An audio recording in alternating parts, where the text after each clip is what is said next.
Students, आज आपको ये सिखाएंगे कि कौन सी संख्या भाज्य है, कौन सी अभाज्य। तो भाज्य और अभाज्य संख्या पहचानने का बहुत क्वेश्चन आता है एग्ज़ाम में। तो भाज्य संख्या होती क्या है, पहले ये आप समझ लीजिए।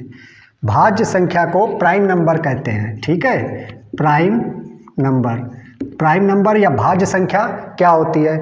वो संख्या जिसके सिर्फ दो फैक्टर हो सकते हैं, यानी एक 1 और दूसरा वो जो भी संख्या हो वो। जैसे ये 17 है, 17 क्या है? ये अभाज्य संख्या है।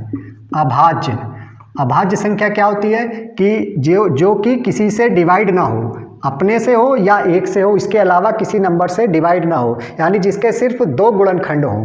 तो 17 जो है वो 1 से डिवाइड हो सकता है या फिर 17 से, तो इसके ये दो गुणनखंड हो सकते हैं।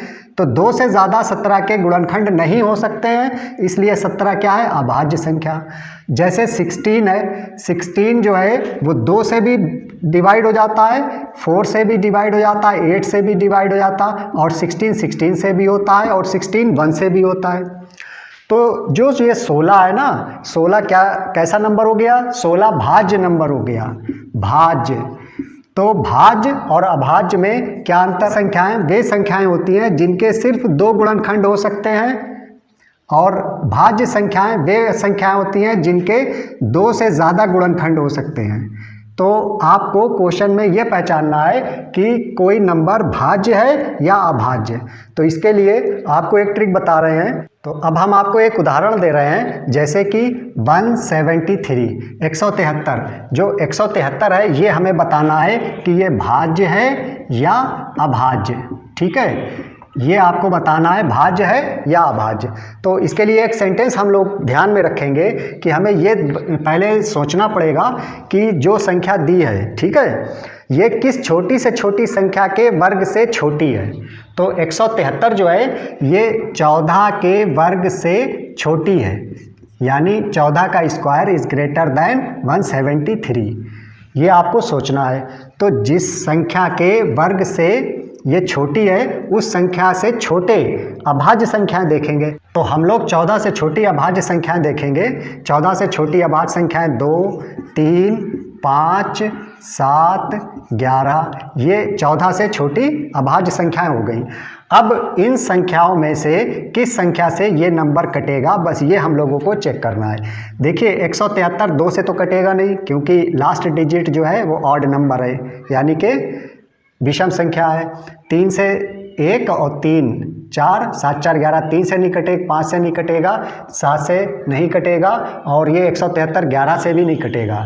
तो इसमें से किसी से भी 173 नहीं कटता है, इसलिए 173 कैसी संख्या हो गई? अभाज्य, ठीक है। 173 अभाज्य संख्या हो गई।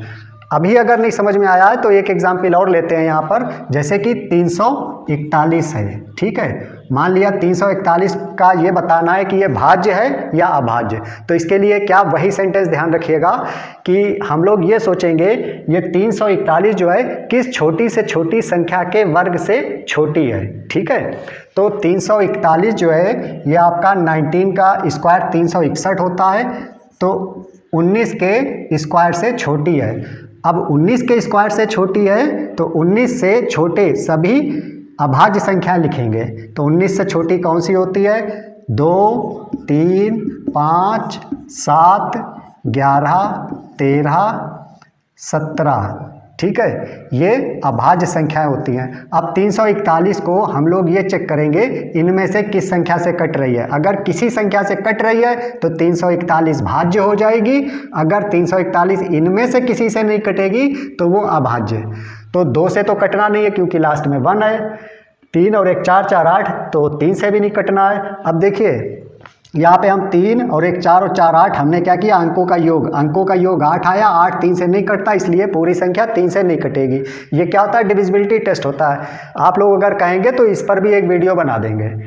अब 5 से भी नहीं कटेगी, 7 से भी नहीं कटेगी, 11 3 और 1 4 और 4, ये 11 से कट जाएगी, ठीक है। 341 11 से कैसे कटेगी? देखिएगा, 11 3 33, बचा 1, ऊपर से 1 उतारा, कितना हो गया? 11, और 11 1 11, ठीक है।